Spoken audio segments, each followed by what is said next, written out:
5ஆக உடைந்து போய் சுக்குநூறாக போய்விட்டது. அந்த 25 என்பது கடந்த கால வரலாறு. ஆனால் இந்த நடப்பு 26 நடைமுறை அப்படி இருக்காது, வேறு மாதிரியாக இருக்கும், கூடுதல் சீட்டு கிடைக்கும். இன்றைக்கு அண்ணா திராவிட முன்னேற்ற கழகம் என்ற ஒரு இயக்கமே இல்லை. ஆனால் திமுகவுடைய அந்த கொள்கை என்பது மத்தியில் கூட்டாட்சி, மாநில சுயாட்சி என்ற கொள்கையிலிருந்து எப்படி அவங்க வெளியே வருவாங்க? எந்த பதவியும் வாங்கி கொடுக்காம நவகாலிலிருந்து நேராக ஒரு ஏழை குடிசையில் போய் அமர்ந்து கொண்டவர். தமிழ்நாட்டில் தான் 50 சீட்டு கேட்போம், ஆட்சியில் அதிகாரம் கேட்போம், துணை முதல்வர் கேட்போம், அமைச்சர் கேட்போம். இதுதான் எங்களுடைய ஆசை. பிரிட்டிஷ்கார 1948 இந்த நாட்டை விட்டுட்டு போன போது 70 பேர் இருந்த இடத்துல இன்னைக்கு 50 பேர் தான் இருக்காங்க. அன்றைக்கு தமிழ்நாட்டுடைய மக்கள் தொகை எவ்வளோ, இன்னைக்கு மக்கள் தொகை எவ்வளோ? முதல்வருக்கு அந்த இதெல்லாம் இல்லைன்னு நான் சொல்ல மாட்டேன். ஆனால் நாங்கள் வலியுறுத்துவதற்குண்டான வாய்ப்பு அமைச்சரவையில் தான் இருக்கு. பாசிச ஆட்சி எதிர்க்க வேண்டும் என்றால் திமுகவுடைய தயவு மட்டும் தான் தேவைப்படுகிறதா? அப்படி கிடையாது. எங்களுடைய கூட்டணி என்பது பலமான ஒரு கூட்டணியாக இருக்கிறது. இந்தியாவிலே திராவிட முன்னேற்ற கழகம் காங்கிரஸ் கூட்டணி என்பது பலமான ஒரு இயக்கமாக இருக்கிறது.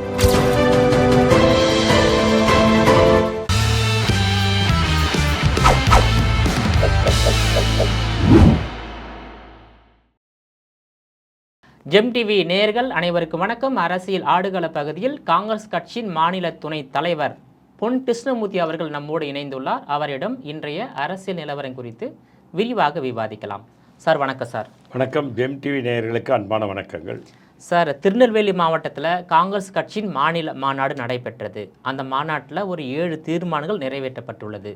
அதில் முக்கியமான ஒரு தீர்மானம் என்பது வருகின்ற சட்டமன்ற தேர்தலில் காங்கிரஸ் கட்சி சார்பாக ஒரு 125 தொகுதிகளில் காங்கிரஸ் கட்சி நிர்வாகிகள் கவனம் செலுத்த வேண்டும் என்று அகில இந்திய காங்கிரஸ் கட்சியினுடைய பொதுச் செயலாளர் கிரிஸ் சோடாங்கர் தெரிவித்துள்ள கருத்தை பார்க்கும்போது, காங்கிரஸ் கட்சி திமுகவிலிருந்து வெளியேறி காங்கிரஸ் கட்சி தலைமையில் கூட்டணி அமைக்குமோ என்ற ஒரு கருத்து தமிழக அரசியல் களத்தில் பேசுபொருளாகி உள்ளது. உங்களுடைய கருத்து என்ன சார்? இல்லைங்க, அகில இந்திய காங்கிரஸ் கட்சியினுடைய பொதுச் செயலாளர் திரு கிரீஸ் அவர்களுடைய பேசியதனுடைய அர்த்தம் என்னவென்றால், நீங்கள் 125 தொகுதிகளில் நீங்கள் ஒரு கான்சன்ட்ரேஷன் பண்ணி வைத்திருந்தீங்கன்னா தான் ஒரு 50 தொகுதிகள் நாம் அவர்களிடமிருந்து கேட்டு பெற்று அதிலே வெற்றி பெற்று கூட்டணி மந்திரி சபையிலும் அமைச்சர்களாக முடியும் என்ற ஒரு எண்ணத்தோடு பேசிய பேச்சாகத்தான் காங்கிரஸ் கட்சி அதை பார்க்கிறது. நானும் அப்படித்தான் அதை பார்க்கிறேன், அவரும் அப்படித்தான் அதை பேசியிருக்கிறார். காரணம் என்னவென்று சொன்னால், ஒரு 50 தொகுதி கேட்கிறோம் என்றால் 125 தொகுதிகள் பட்டியலை நாம் கொடுத்தாக வேண்டும் அவரிடம். இந்தந்த தொகுதியில் எங்களுக்கு இத்தனை செல்வாக்கு இருக்கிறது, இத்தனை சதவீதம் வாக்குகள் இருக்கிறது, இத்தனை காங்கிரஸுக்கு பலமான இயக்கமாக அது பலமான தொகுதியாக அது இருக்கிறது என்று அடையாளம் கண்டு அவர்களிடத்தில் கொடுத்து 50 சீட்டுக்கு குறையாமல் பெற வேண்டும் என்ற ஒரு எண்ணத்திற்காக பேசப்பட்ட பேச்சாகத்தான் நாம் எடுத்துக்கொள்ள வேண்டுமே தவிர, 125 தொகுதியில் தனியாக நிற்கிறதுக்குன்னு சொல்ல வேண்டியதில்லை. 200 தொகுதியில் நிற்க போகிறோன்னு சொல்லியிருக்கலாமே, தனியாக நிற்கிறதா இருந்தால். அதல்ல அர்த்தம். 125ன்றது அந்த அடையாளத்தை கண்டு இல்லை. ஒருவேளை காங்கிரஸ் கட்சி தலைமையில் கூட்டணி அமைந்தால் காங்கிரஸ் கட்சி தனியாக 125 தொகுதியில் போட்டியிடும், மற்ற கட்சிகளுக்கு தொகுதிகளை பிரித்து கொடுக்கும் என்ற எண்ணத்தில் சொல்லப்பட்டதாக நான் பார்க்குறேன். மற்றவங்க அப்படி தான் பார்க்குறாங்க. இல்லை, அந்த அர்த்தத்தில் அது பேசிய பேச்சாக நாங்கள் பார்க்கவில்லை. அவரும் அப்படி பேசியதாக நாம் சொல்ல முடியாது. காரணம் என்னவென்றால், எங்களுடைய கூட்டணி என்பது பலமான ஒரு கூட்டணியாக இருக்கிறது. இந்தியாவிலே திராவிட முன்னேற்ற கழகம் காங்கிரஸ் கூட்டணி என்பது பலமான ஒரு இயக்கமாக இருக்கிறது. மதசார்பற்ற என்ற ஒற்றை புள்ளியில் நாங்கள் பலமாக இருந்திருக்கிறோம், அதை யாரும் மறுக்க முடியாது. தலைவர் ராகுல் காந்தி அளவுக்கு இந்த மத்திய பிஜேபியினுடைய மதசார்புள்ள இயக்கத்தை எதிர்க்கக்கூடிய ஒரே தலைவராக எப்படி ராகுல் காந்தி இருக்கிறாரோ, தமிழகத்தின் ஒரே தலைவராக இன்றைக்கு ஸ்டாலின் அவர்கள் இருக்கிறார் என்பதை யாரும் மறுக்க முடியாது. எங்களுடைய ஒத்த கருத்துள்ள அந்த மதசார்பற்ற ஒற்றை புள்ளியில் நாங்கள் ஒன்றாக இணைந்து பயணித்து கொண்டிருக்கும் போது தனியாக போட்டியிட வேண்டிய அவசியமே இல்லை என்பது என்னுடைய கருத்து. இப்போ கடந்த தேர்தலில் காங்கிரஸ் கட்சிக்கு ஒதுக்கப்பட்ட தொகுதிகள் வெறும் 25, நீங்கள் அதில் வெற்றி பெற்றது 18. 7 தொகுதியில் தான் நீங்கள் தோல்வியை தழுவினீங்க. அதில் நாடாளுமன்ற தேர்தலில் ஒதுக்கப்பட்ட தொகுதியில் முழுமையாக வெற்றி பெற்றுட்டீங்க. அதான் சார் உண்மை. வெற்றி பெற்றுட்டீங்க. இப்போ 25 எப்படி 50ஆக உயரும் 2026? அதாவதுங்க, சென்ற முறை 25 பெற வேண்டிய கட்டாயம் ஏன் இருந்தது என்று சொன்னால், அண்ணா திராவிட முன்னேற்றக் கழகத்தினுடைய அந்த ஆட்சியை அகற்ற வேண்டிய கட்டாயம் இருந்த நேரத்தில் இன்றைய முதல்வர் அவர்களுடைய சில வேண்டுகோள்கள் எங்களுக்கு ஏற்புடையதாக இருந்தபோது அதை நாங்கள் ஏற்றுக்கொண்டோம். ஆனால் இன்றைக்கு அப்படி இல்லை. இன்றைக்கு தமிழகத்திலே காங்கிரஸ் ஒரு பலமான இயக்கமாகவும், ராகுல் காந்திக்கு ஒரு செல்வாக்குள்ள லீடராகவும் தமிழகத்திலே வலம் வந்து கொண்டிருக்கிறார். அதுவும் திரு முதல்வர் அவர்களுக்கு தெரியும். சென்ற முறை இருந்ததை போன்ற நிலைமை இந்த தடவை இல்லை. அதிமுக என்ற ஒரு பலமான இயக்கம் இன்றைக்கு சுக்குநூறாக உடைந்து போய் 5 இயக்கங்களாக அது இருக்கிறது. குறிப்பாக நீங்கள் பார்த்தீங்கன்னா திரு எடப்பாடி பழனிசாமி, அம்மையார் சசிகலா, திரு செங்கோட்டையன், திரு டிவி தினகரன், திரு ஓபிஎஸ், இப்படி 5ஆக உடைந்து போய் சுக்குநூறாக போய்விட்டது. அதிலே உடைத்த பெருமை பிஜேபிக்கு தான் சேரும். பிஜேபிக்கு இந்த மண்ணில் இடமில்லை என்பது அவர்களுக்கும் தெரியும். உதாரணத்திற்கு நான் சொல்ல வேண்டுமென்றால், வேறு யாரையும் நான் உதாரணம் காட்ட விரும்பவில்லை. திரு ஜெயக்குமார் அவர்கள் 40,000 ஓட்டில் நான் தோற்பவனா, அதுவும் ராயபுரத்தில் எங்கள் மக்கள் வாழுகின்ற பகுதியில் நான் 40,000 ஓட்டு வாக்கு வித்தியாசத்தில் தோற்று போனதற்கு காரணம் பிஜேபியினுடைய கூட்டணி தான் என்று அழுத்தமாக பதிவு செய்ததை நாம் பார்த்தோம். அப்படி ஒரு அண்ணா திராவிட முன்னேற்றக் கழகத்தில் அமைச்சராக எப்பொழுதுமே அதனுடைய செய்தி தொடர்பாளராக வலம் வந்து கொண்டிருக்கவருடைய குற்றச்சாட்டு அது. அப்படிப்பட்ட இயக்கத்தோடு இன்றைக்கு கூட்டணி செய்திருக்கிறார்கள். 5ஆக பிரிந்து போய் அதில் ஒருத்தர் தான் பிஜேபி கூட்டணியில் இருக்கார். அந்த 5ஆக பிரிந்ததில் ஒருவர் கூட்டணியிலே இருக்கிறார். ஆகவே பலமிழந்த ஒரு இயக்கமாக இருக்கிற இந்த நேரத்தில் அன்னைக்கு அது கொஞ்சம் பலமுள்ள இயக்கமாக தெரிந்ததனால் நாங்களும் அதை கொஞ்சம் சரி செய்ய வேண்டும் என்பதற்காக அமைதி காத்தோம். இப்பொழுது அப்படி இல்லை நிலைமை. அதனால் திராவிட முன்னேற்றக் கழகமும் குறைந்தது 200 இடங்களுக்கு மேல் நாம் வெற்றி பெறக்கூடிய நிலை இருக்கிற காரணத்தினால் அவர்கள் ஒரு கணிசமான தொகுதியை எடுத்துக்கொண்டு மீதியை கூட்டணிகளுக்கு கொடுப்பார்கள். அந்த எண்ணமும் திரு முதல்வருக்கு இருக்கிறது என்ற எண்ணம் எங்களுக்கும் இருப்பதால் தான் திரு கிரீஸ் அவர்கள் அப்படி பேசியிருக்கிறார். அந்த 25 என்பது கடந்த கால வரலாறு அது. ஆனால் இந்த நடப்பு 26 நடைமுறை அப்படி இருக்காது, வேறு மாதிரியாக இருக்கும். கூடுதல் சீட்டு கிடைக்கும், 50க்கு குறையாமல் கிடைக்கும் என்ற நம்பிக்கை எனக்கு இருக்கிறது. 50 தொகுதிகள் காங்கிரஸ் கட்சிக்கு திமுக ஒதுக்கி ஆக வேண்டும், இது நிபந்தனை.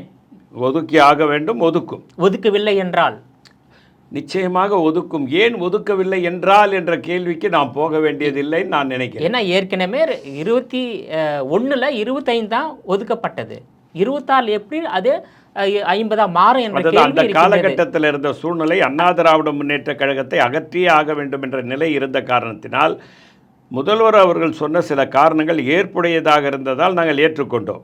இன்றைக்கு அண்ணா திராவிட முன்னேற்ற கழகம் என்ற ஒரு இயக்கமே இல்லை, பிஜேபி என்ற ஒரு இயக்கமே தமிழ்நாட்டில் கால் ஊன முடியாதுன்னு திரு ஜெயக்குமாரே சொல்லிட்டாரு.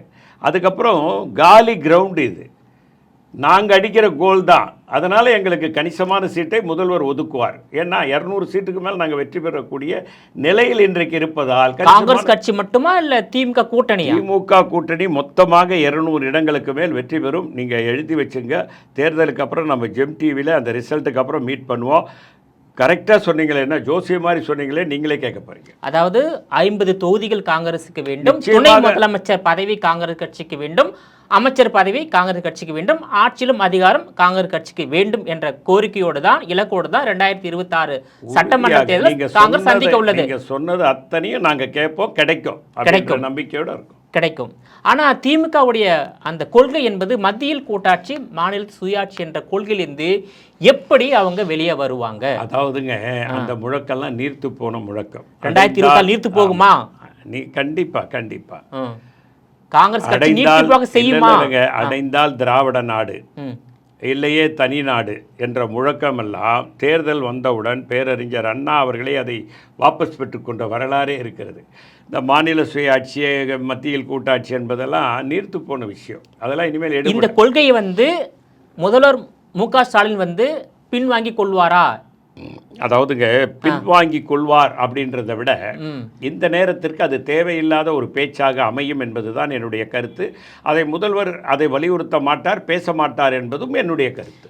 சார் அவங்க கொள்கையிலேருந்து ஒருபோதும் நாங்கள் வந்து விடுபட மாட்டோம் என்று தெரிவித்து வராங்க. இந்த தேர்தல் நேரத்தில் அது அவசியப்படாது என்பது என்னுடைய கருத்து. அதையும் அவர்கள் வலியுறுத்த மாட்டார்கள் என்று நான் உறுதியாக நம்புகிறேன். இப்போ வந்து காங்கிரஸுடன் தாவேகா கூட்டணி அமைக்க ரொம்ப ஆர்வமாக இருந்து வருகிறார் விஜய். காங்கிரஸ் கதவு திறந்தால் விஜய் உள்ளே சென்று விட்டு உங்கள் கூட்டணியில் இடம்பெறுவார் அப்படின்னு ஒரு கருத்து இருக்கின்றது. இது எப்படி பார்க்குறீங்க சார்? நாங்கள் வரவேற்கிறோம். விஜய் அவர்கள் எங்கள் கூட்டணியில் வந்தால் நாங்கள் நிச்சயமாக காங்கிரஸ் கட்சியில் தான் வரேன்னு நினைக்கிறாரு, திமுக கூட்டணியில் வரேன்னு நினைக்கல அவர். அதாவதுங்க, நாங்கள் எங்கள் கூட்டணி வந்து இன்றைக்கி பலமான கூட்டணியாக இருக்குது. நாங்கள் வந்து ஒரு புள்ளியில் இணைந்திருக்கோன்னு ஆரம்பத்திலே சொல்லிட்டோம். மதசார்பற்ற புள்ளி தான் எங்கள் புள்ளி. அது வந்து எங்கள் தேசத்தந்தை காந்தியினுடைய தாரக முழக்கம். அது அந்த புள்ளியிலிருந்து யாரெல்லாம் ஒத்து வருகிறார்களோ அவர்களை சேர்ப்போம். இப்போ திராவிட முன்னேற்றக் கழகத்தோடு நாங்கள் கூட்டணி வைக்க விரும்பவில்லை என்று திரு விஜய் அவர்கள் சொன்னால் நாங்கள் ஒன்றும் செய்ய முடியாது. நாங்கள் பலமான ஒரு கூட்டணியை அமைத்து அதில் போட்டியிட்டு கொண்டிருக்கிறோம். எங்களோடு ஒத்த கருத்து உள்ள ஒரு கூட்டணியாக திராவிட முன்னேற்றக் கழக கூட்டணி இருக்கிறது. இந்த நேரத்தில் அவர்களை விட்டு வெளியே வருவது என்பது சிரமம். ஆகவே விஜய் அவர்கள் எங்களோடு இணைய வேண்டும் என்ற விருப்பத்தையும் நான் இந்த நேரத்திலே தெரிவித்து வருகிறேன். திராவிட முன்னேற்ற கழக கூட்டணியை அவர் எதிரியாக நினைக்காமல் அதையும் தன்னுடைய நண்பர்களாக சேர்த்து கொண்டு விஜய் அவர்கள் எங்கள் கூட்டணிக்கு வந்தால் நாங்கள் வரவேற்போம். நிச்சயமாக வரவேற்போம். நீங்கள் வரவேற்பீங்க, ஆனால் அவர் தான் சேர மாட்டாரே. இல்லை, அது அவருடைய கருத்து. என்னுடைய கருத்து வந்தால் வரவேற்போம். அவர் வரலைன்னா நாங்கள் ஒன்றும் பண்ண முடியாது. காரணம், நாங்கள் ஏற்கனவே அந்த கூட்டணியில் இருக்கோம். ஒரு பலமான கூட்டணியில் இருக்கிறோம். ஒத்த கருத்துடைய கூட்டணியில் இருக்கிறோம். ஆட்சி அதிகாரம் என்பது வேறுங்க. இந்த நாடு என்பது ஒரு முக்கியமானது. இந்த நாட்டுக்கு சுதந்திரம் வாங்கி கொடுத்த காந்தியை போய் பார்த்து கேட்கிறார்கள், நீங்கள் நாளை ஜனாதிபதி ஆவீர்களா என்றால், நானா, எனக்கா, பதவியா, அப்படி என்று சொன்ன ஒரு மனிதர் சுதந்திரம் வாங்கி கொடுத்தவர். எந்த பதவியும் வாங்கி கொடுக்காமல் நவகாலிலிருந்து நேராக ஒரு ஏழை குடிசையில் போய் அமர்ந்து கொண்டவர். அப்படிப்பட்ட ஒரு மனிதர் ஆரம்பித்த இந்த இயக்கத்தில் இருந்துக்கிட்டு நாங்கள் ஆட்சி அதிகாரத்திற்காக நாங்கள் கூட்டணி அப்படி இப்படிலாம் இல்லை. ஆனால் எங்களுடைய உரிமையை விட்டு தர மாட்டோம். ஆட்சி அதிகாரம் என்பது என்ன சார்? காங்கிரஸ் கட்சியுடைய உரிமை தமிழ்நாட்டில் என்ன உரிமை? தமிழ்நாட்டில் தான் 50 சீட்டு கேட்போம், ஆட்சியில் அதிகாரம் கேட்போம், துணை முதல்வர் கேட்போம், அமைச்சர் கேட்போம். இதுதான் எங்களுடைய ஆசைகள். அதாவது காங்கிரஸ் கட்சி ஆள வேண்டும் என்ற எண்ணம் தற்போதைக்கு இல்லை. இல்லை, ஆள வேண்டும். நாங்கள் மடம் நடத்தலைங்க. மடம் நடத்தினா சாயந்தரம் ஆனால் கதா காலட்சேபம் ஒரு சாமியாரை வச்சு பேசிட்டு புளியாவரியும் சுண்டலும் கொடுத்து அனுப்பிச்சிடலாம். அப்படி கிடையாது. ஒரு இயக்கம் என்பது ஆள்வதற்காகத்தான். ஆனால் அதுவே எங்களுடைய குறிக்கோள் அல்ல. யார் ஆண்டாலும் இந்த மக்களுக்கு நன்மை கிடைக்க வேண்டும். இந்த மக்களிடம் மதசார்புள்ள ஒரு இயக்கம் ஆளக்கூடாது என்பது தான். இந்த நாடு வந்து எல்லோருக்குமான நாடு. இது காந்தியினுடைய ஒரு முழக்கம். இது எல்லோருக்குமான நாடு என்று அவர் சொன்னபோது ஒரு வார்த்தையை சொன்னார். இந்த சுதந்திரம் பெற்றது ஒரு மனிதன் அல்ல, அத்தனை பேரும் சேர்ந்து பெற்றோம். இந்துக்கள், முஸ்லீம்கள், பாரிசுகள், சீக்கியர்கள், அத்தனை பேருக்கும் இது சொந்தம். இந்தியாவிலே வாழக்கூடிய ஒவ்வொரு மனிதனும் இந்தியன் என்று அடையாளப்படுத்த வேண்டும் என்று வலியுறுத்தியவர் காந்தி. அதை நாங்கள் தொடர்ந்து வலியுறுத்துகிறோம். அதில் யாரெல்லாம் எங்களோட இணைகிறாங்களோ அவங்களெல்லாம் சேர்த்துக்கிட்டு நாங்கள் இன்றைக்கி பணியாற்றி கொண்டிருக்கிறோம். ஆகவே ஆட்சி அதிகாரம் என்பது 2வது தான் எங்களுக்கு. இதுதான் முதன்மை. அதை தான் நான் சொல்ல வரேன். இப்போ வந்து 2026 திமுக காங்கிரஸ் கூட்டணி தொடர்ந்து 5வது முறையாக சட்டமன்ற தேர்தலை சந்திக்க உள்ளது, அப்படிதானே? உறுதி செய்யப்பட்டு விட்டது. கண்டிப்பாக. அடுத்து 2029 திமுக காங்கிரஸ் கூட்டணி கண்டினியூ ஆகும். நாடாளுமன்ற தேர்தலில் வாய்ப்பு இருக்கு. எங்களோடு ஒத்த கருத்தோடு அவர்கள் இன்று வரையில் இருக்கிறார்கள். அந்த ஒத்த கருத்து நீடிக்கும் வரை அவர்களோடு கூட்டணி தொடரும். காங்கிரஸ் கட்சி வளர்ச்சிக்கு திமுக எந்த அளவுக்கு உதவியாக இருக்கின்றது? அதாவதுங்க, அவங்க கட்சி வளர்ச்சி அவங்க பார்க்குறாங்க, எங்கள் கட்சி வளர்ச்சியை நாங்கள் பார்க்குறோம். எங்கள் கட்சி வளர்ச்சிக்கு அவங்க உதவுவாங்கன்னு நாங்கள் எதிர்பார்க்கறதே தவறு என்பது என்ன. கூட்டணியில் இருக்கீங்களா நீங்கள்? கூட்டணியில் அதிகாரத்தில் இருக்காங்க திமுக. அதாவதுங்க, நாங்கள் சொல்கிறத சில விஷயங்களை, மக்களுக்கு நன்மைக்கான விஷயங்களை சொல்கிறத அவங்க செய்யணும்னு நாங்கள் எதிர்பார்க்குறோம். இப்போது சில இடங்களில் பிரச்சனைகள் இருக்குது. அதை நாங்கள் அவங்க கவனத்துக்கு கொண்டு போகும்போது அவங்க செய்யணும். இப்போ ஒன்றும் இல்லை, உதாரணத்துக்கு ஒன்று சொல்கிறேன். நான் வந்து ஒரு கடிதம் தான் எழுதினேன் முதல்வருக்கு. என்ன கடிதம் எழுதினேன்னா, முன்னாள் முதலமைச்சர் பக்தவச்சலம் அவருடைய பிறந்த நாளை அரசாங்க விழாவாக நடத்த வேண்டும். அடுத்து 4 நாளில் முன்னாள் முதல்வருடைய பிறந்த நாளை அரசாங்க விழாவாக நடத்தினாங்க. இதை தான் நாங்கள் எதிர்பார்க்குறோம். அதை அவங்க நிறைவேற்றுறாங்க. போதும். இதை தான் நாங்கள் எதிர்பார்க்கிறோம். தமிழ்நாட்டில் பூர்ண மது விலக்கு வேண்டும் என்று காங்கிரஸ் கட்சி வலியுறுத்துகிறதா? அதாவதுங்க, இன்றைக்கி வந்து இங்கே வந்து மது விலக்கால் நிறைய பேர் மது அருந்தி இறப்பது என்பது குஜராத்தில் தான் அதிகமாக இருக்குது. காரணம், நான் முதல்வர் என்று பறைசாற்றி கொண்டு குஜராத் மாடல் ஆட்சி என்று இந்தியாவிலே ஆட்சியை கொண்டு வந்த பிரதமர் மோடி அவர்கள் ஆண்ட அந்த பூமியில் தான் இன்றைக்கு கள்ளச்சாராயம் பெருக்கெடுத்து ஓடுகிறது. ஆகவே அவர் அந்த கள்ளச்சாராயத்தை தடுக்க முடியவில்லை. சாராயக்கடை இல்லை, பிராந்தி கடை இல்லை, ஆனால் கள்ளச்சாராயம் இருக்கிறது. கள்ளச்சாராய சாவு அதிகமாக இருக்கிறது. எங்களுடைய முழக்கம் மது இல்லாத ஒரு நாடாக இது மாற்ற வேண்டும் என்று சொல்லிக் கொண்டிருக்கிறோம். ஆனால் பிஜேபி ஆளுகின்ற மாநிலத்தில்னா மது இல்லாமல் இருக்காங்க. மது இல்லாமல் இங்கே இருப்பதற்கு கொண்டு வர வேண்டும் என்பது எங்களுடைய ஆசை. அதை திராவிட முன்னேற்றக் கழகம் நிறைவேற்ற வேண்டும் என்று வலியுறுத்துவோம். அதில் வரக்கூடிய பணத்தை வேறு வழியில் சம்பாதிக்கக்கூடிய நிலை தமிழகத்திலே இருக்கிறது. அதை நாங்கள் சுட்டி காட்டியிருக்கிறோம். நானே கூட முதல்வருக்கு ஒரு கடிதம் எழுதியிருக்கிறேன். அது அவர் பார்த்தாரா என்னான்னு தெரியல. ஆனால் முன்னாள் முதல்வருக்கு எழுத வேண்டும் என்று ஒரு கடிதம் தான் எழுதினேன் நான். அதை பார்த்துட்டு 3வது நாள் வந்தது அரசாங்க விழாவாக எடுத்திருக்கார். அதை படிச்சிருப்பார். இதில் உடனடியாக அதை நிறைவேற்ற முடியாது. அதை படிப்படியாக நிறைவேற்றுவார்கள் என்ற நம்பிக்கை எனக்கு இருக்கிறது. இதை விட நீங்கள் என்ன பார்த்தீங்கன்னா, அந்த சாராய கடையில் பிராந்தி கடையில் கிடைக்கிறத விட இந்த தாது மணல், அப்புறம் இந்த மணல் கோரி இதில் வரக்கூடிய பணம் இதை விட டபுளாக கிடைக்கும். ஐயா, கனிமவளத்துறையில் பல லட்சம் கோடி ஊழல் நடந்திருக்கு. அதை அரசாங்கம் கையில் எடுத்துக்கொண்டால் ஊழல், அந்த பணம் அரசாங்க கஜானாவுக்கு வரல, ஆட்சியர்கள் பாக்கெட்டுக்கு போயிடுச்சு. அதை அரசாங்க கஜானாவுக்கு வரவழைத்தால் சாராய கடையை நாளைக்கே முடியல. காங்கிரஸ் கட்சி ஆட்சியில் தான் தமிழ்நாட்டில் பூர்ண மது விலக்கு கொண்டு வரப்பட்டது. அதை ரத்து செய்தவர் யாருன்னா மறைந்த முன்னாள் முதல்வர் கலைஞர் கருணாநிதி. அதாவதுங்க, இன்னொன்று நான் சொல்கிறேன். முன்னாள் முதல்வர் கலைஞர் அவர்கள் அதை ரத்து செய்தார். மறுபடியும் மதுவிலக்கை அமல்படுத்தினார். எப்படி அமல்படுத்தினார்னா, இப்போ மூதறிஞர் ராஜாஜி அவர்கள் கொட்டுமடையில் அவர் வீட்டுக்கு போய் சொன்னார்.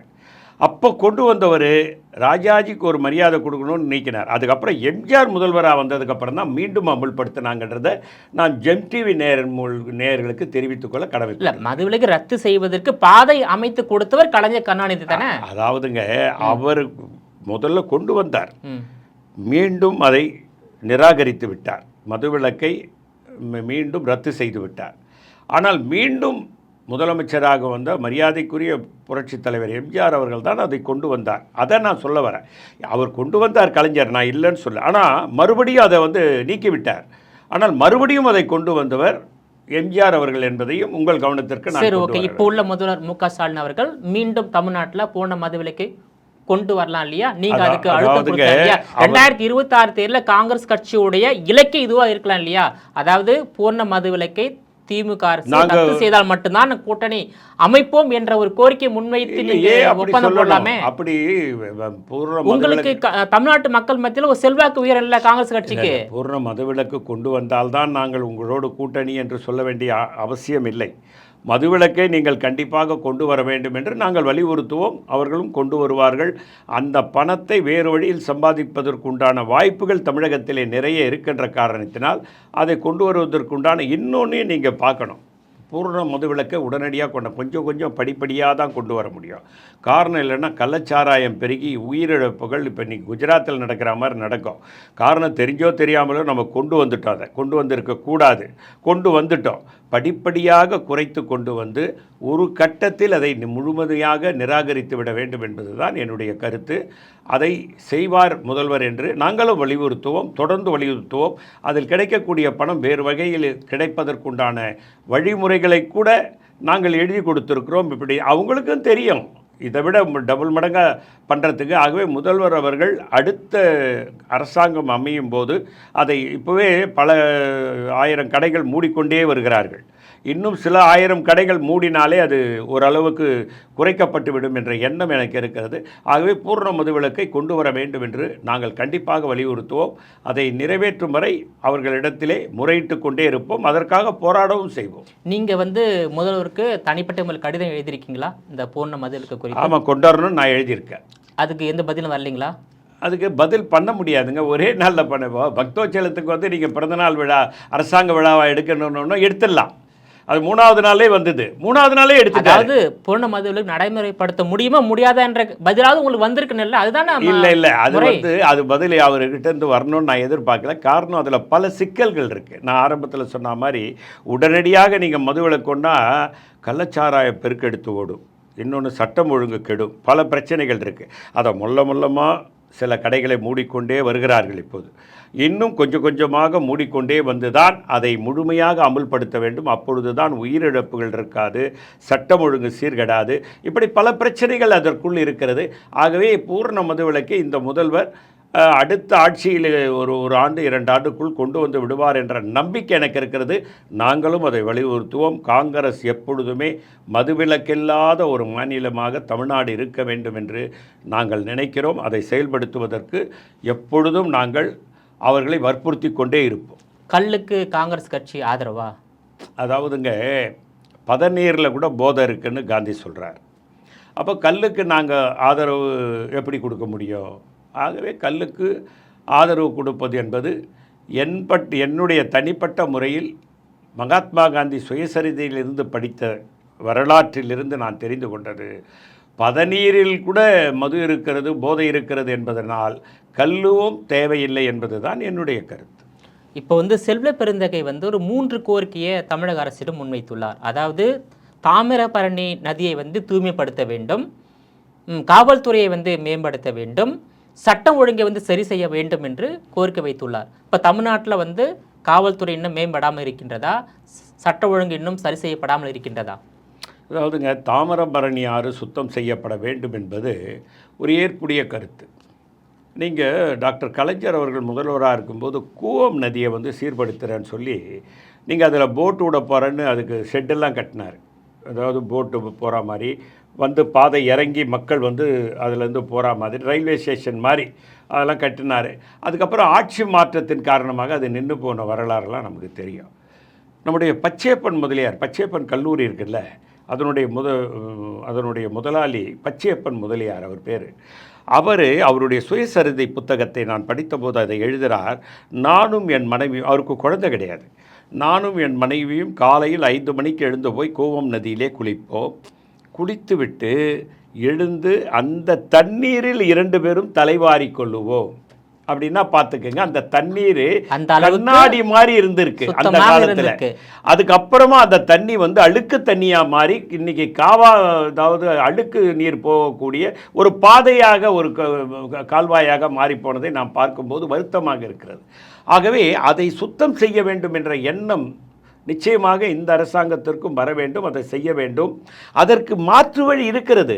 மாற்று வழி என்னவென்றால், கலைஞர் அன்னைக்கு கண்டுபிடிச்சார். அதுக்கு என்ன கண்டுபிடிச்சார்னா, ஓரமாக பாதையை போட்டு, அதாவது பழுப்புகள், பெரிய பெரிய பழுப்புகளை போட்டு அதில் கழிவு நீரை போட்டு கடற்கரை முகப்பில் கொண்டு வரக்கூடிய சூழ்நிலையெல்லாம் உருவாக்கினார். அடுத்து வந்தவர்கள் அதை மறந்து விட்டார்கள். அதுபோன்று இன்றைக்கி தாமிரபரணி ஆறு நீங்கள் தாமிரபரணி ஆறுக்கு ஒரு பெரிய வரலாறு இருக்குது. நீங்கள் தாமிரபரணி ஆறு தண்ணீர் குடித்தவர்களுக்கெல்லாம் கொஞ்சம் நீங்கள் திருநெல்வேலியில் இருந்து வரவங்களை நீங்கள் பார்க்கலாம், கொஞ்சம் மற்றவர்களை விட அவர்களுடைய நாலேஜ் கொஞ்சம் கூடுதலாக இருக்கிறத நான் பார்த்துருக்கேன். நீங்கள் மிகப்பெரிய ஆசிரியர்கள், மிகப்பெரிய எழுத்தாளர்கள், மிகப்பெரிய நெல்லைக்கண்ணன் போன்றவங்களாம் எடுத்துக்குங்க. நெல்லைக்கண்ணன் போன்ற பேச்சாளர்லாம் எப்படி என்ன அருவி தண்ணி கொட்டுறா மாதிரி கொடுக்கும் அருவியிலேருந்து. அந்த மாதிரி அந்த தாமிரபரணி தண்ணி தான் அதுக்கு காரணம்.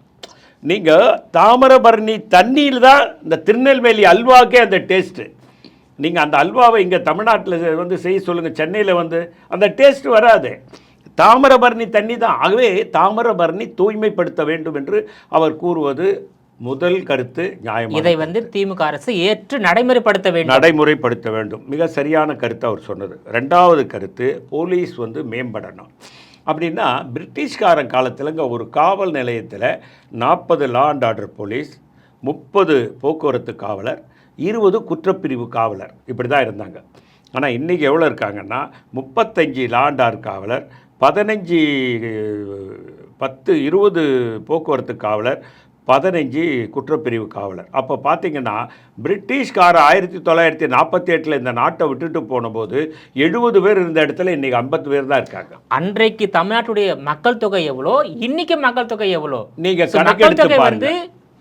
பெருகிவிட்டது. சம்பந்தமாக காவலர் குறைஞ்சிட்டாங்க. இது சம்பந்தமாகவும் நானே முதல்வருக்கு கடிதம் எழுதியிருக்கிறேன். ஆங்கில காலத்தில் 70 பேர் ஒரு காவல் நிலையத்தில் இருந்தாங்க, இப்போ 50 பேர் தான் இருக்காங்க, அதை மேம்படுத்துங்க. காரணம் என்னான்னு கேட்டிங்கன்னா, இங்கே நிதி இல்லை. ஒன்று, நிதியை உருவாக்குவதற்கான ஆராய்ச்சியை கண்டுபிடிக்க வேண்டும். 2. இன்னொன்று, அன்னைக்கு வந்து பாதுகாப்புக்கு போலீஸ் வெளியே போக வேண்டியது இருக்காது. பெருந்தலைவர் காமராஜர் பின்னால் ஒரு போலீஸ்கார் வந்தால், என்னென்ன நீ போய் காவல் நிலையத்தில் பாடுற என்ன யார் கொல்ல போகிறா, நான் என்ன பார்த்துக்கிறதுக்கு எனக்கு தெரியும்னு சொன்னார். ஆனால் இன்றைக்கி அப்படி கிடையாது. பிரைம் மினிஸ்டர் வராருன்னா 250 போலீஸ்கார் கீழே வெளியே நிற்குது. முதல்வர் வந்தாலும் 100 போலீஸ் நிற்க வேண்டியது, அதிகமாக நிற்கிறாங்க. ஒரு மந்திரி வந்தால் ஒரு 10 போலீஸ்காரங்க நிற்க வேண்டியது இருக்குது. அந்த சூழ்நிலைகளை மாற்ற வேண்டும். அந்த இன்றைக்கி காலகட்டத்திற்கு வந்து இன்னும் கொஞ்சம் போலீஸ்காரர்கள் அதுக்கு நிதியை எப்படி ஆதாரத்தை தேட வேண்டும் ஆச்சுங்களா. அப்புறம் சட்டம் ஒழுங்கை பாதுகாக்க வேண்டும்னு அவர் சொன்னார். சட்டம் ஒழுங்கை பாதுகாக்க வேண்டும் என்றால் காவல்துறையை மேம்படுத்தினால்தான் சட்டம் ஒழுங்கு சீராகும். காவல்துறையில் வந்து அதிகமான காவலர்கள் இருக்க வேண்டும். பணிச்சுமை என்னுடைய கருத்து என்னன்னாங்க, இப்போ வந்து அஜித்னு ஒரு தம்பியை அடித்து கொண்டாங்க, மிக மிக கொடூரமான கொலை. ஆனால் அதே நேரத்தில் நீங்கள் இன்னொன்னையும் பார்க்கணும், இன்னொரு சைடையும் பார்க்கணும். நான் அதை நியாயப்படுத்தவே மாட்டேன். அந்த காவலர்களை விடவே கூடாது, அது வேற. ஆனால் நீங்கள் காலையில் வந்தவங்களங்க நீங்கள் எந்த நேரம் வேணாலும் கூப்பிட்டாலும் வந்து அவங்க வீட்டையும் பார்க்காம யாரையும் பார்க்காம, நீங்கள் தங்கப்பதக்கம் சினிமா படம் பார்த்தீங்கன்னா தெரியும். அப்போ கேஆர் விஜயா சொல்லுவாங்க ஸ்ரீகாந்த்கிட்ட, ஏங்க யாருமா இவருன்னு கேட்பா, இவர் தானே அவங்க அப்பா, என்ன போய் அப்பான்னு அறிமுகப்படுத்துறோன்னு சிவாஜி கேஆர் விஜயா சொல்லுவாங்க, ஏங்க அவன் எழுந்துக்கிறதுக்கு முன்னால் நீங்கள் போயிடுறீங்க, அவன் தூங்கினதுக்கு அப்புறம் தான் நீங்கள் வரீங்க, நீங்கள் அப்பா நான் தானே காட்ட வேண்டியதாக இருக்குதுன்ற மாதிரி ஒரு கதை தான் இருக்குது. அதையும் அந்த மனச்சுமையையும் குறைக்க வேண்டும். பணிச்சுமையை காவல்துறை குறைக்க வேண்டும். அவங்க அடித்தது வந்து மிகப்பெரிய தப்பு, அவங்க அது வந்து மிகப்பெரிய கொலை, திருநாட்டு போடணும், அவங்கள வெளியே விடக்கூடாது, அதெல்லாம் 2 கருத்து கிடையாது. ஆனால் பணிச்சுமையை குறைக்க வேண்டும். அவர்கள் வந்து ஒரு மனதளவில் அவங்க பாதிக்கப்படக்கூடாது. சார், போலீஸ் வந்து மனதளவில் பாதிக்கப்பட்டால் அதை வந்து பொதுமக்களிடம் காமிக்கலாமா? காமிக்க கூடாதுன்றதை நான் முதலே சொல்லிட்டேன். வந்து அரசாங்கத்திடம் போயிட்டு எங்களுக்கு பணிச்சுமை இருக்கின்றது, அதை ஒத்துக்கிறேங்க, நான் அதை ஒத்துக்கிறேன். நான் என்ன சொல்ல வரேன், பிரிட்டிஷ்காரங்கிடத்தில் 70 போலீஸ் இருந்தது, இப்போ 50 இருக்குது இல்லை, அதை 70ஆவது நீங்கள் மெயின்டைன் பண்ணுங்க, இந்த குற்றம் குறைகள் குறைவதற்குண்டான வாய்ப்பு இருக்குங்கிற ஒரு அர்த்தத்தில் தான் நான் சொல்லுவேன். இல்லை, அருமையான கருத்து தான் நீ சொன்ன கருத்து. அதே நேரம் இதுவே வந்து தமிழ்நாட்டில் காங்கிரஸ் கட்சி ஆளுங்கட்சியாக இருந்தால் நீங்கள் இதையெல்லாம் ஏன் திமுக அரசாங்கத்தின் கோரிக்கை வைக்கணும், நீங்களே நிறைவேற்றிட்டு போகலாமே. அந்த முயற்சியில் ஏன் காங்கிரஸ் கட்சி ஈடுபடலை? 2026 வந்து நீங்கள் 50 தொகுதி கேட்குறீங்க அப்படின்னா எதிர்கட்சியாக வரக்கூடிய இலக்காக கொண்டுதான் காங்கிரஸ் கட்சி 2026 சட்டமன்ற தேர்தலை சந்திக்க உள்ளது. ஆளுங்கட்சியாக வர வேண்டும் என்ற இலக்கு காங்கிரஸ் கட்சி. அமைச்சரவையில் இடம் கேட்கறதுனுடைய நோக்கம், துணை முதல்வர் கேட்குறது நோக்கம், நீங்கள் இப்போ சொன்னதெல்லாம் நிறைவேற்றுறதுக்கு தான். அமைச்சரவையில் இருந்தால் அந்த அமைச்சரவை கூட்டத்தில் நாங்கள் இந்த கருத்தை வலியுறுத்துவோம், இதை செய்யணும்னு சொல்லுவோம், செஞ்சு தான் ஆகணும்னு சொல்லுவோம், அதுக்கு மாற்றுப்பாதை என்னன்னு சொல்லுவோம், அதுக்கு நிதி ஆதாரத்தை நாங்கள் சொல்ல முடியும், எங்ககிட்ட அது போன்ற ஆட்கள் இருக்கிறாங்க சொல்லுவோம், செய்யணும். அவங்கக்கிட்ட ஆள் இல்லைன்னு நான் சொல்லலை, முதல்வருக்கு அந்த இதெல்லாம் இல்லைன்னு நான் சொல்ல மாட்டேன். ஆனால் நாங்கள் வலியுறுத்துவதற்குண்டான வாய்ப்பு வந்து அமைச்சரவையில் தான் இருக்குது. நாங்கள் வெறும் சட்டமன்ற உறுப்பினராக இருந்து சட்டமன்றத்தில் பேசினா அதெல்லாம் நிறைவேறுமானா நிறைவேற அதிகாரத்துக்கு வர வேண்டும். அதிகாரத்துக்கு எங்கள் கையில் இருந்தால் தான் அதை வலியுறுத்த முடியும், அதை நிறைவேற்ற முடியும் என்ற கோரிக்கையை நான் சொல்லுகிறேன். ராகுல் காந்திக்கு முன்னாடி ஸ்டாலின் இருக்கிறாரா இல்லை பின்னாடி ஸ்டாலின் இருக்கிறாரா? நீங்களே சொல்லுங்க. ராகுல் காந்தி தானே ஒரு பெரிய கட்சியோட தலைவர். ராகுல் காந்திக்கு பின்னால ஸ்டாலின் நிக்கிறாரு. அந்த மாதிரி அதே நிலையை தமிழ்நாட்டில் உருவாக்கலாம்ல.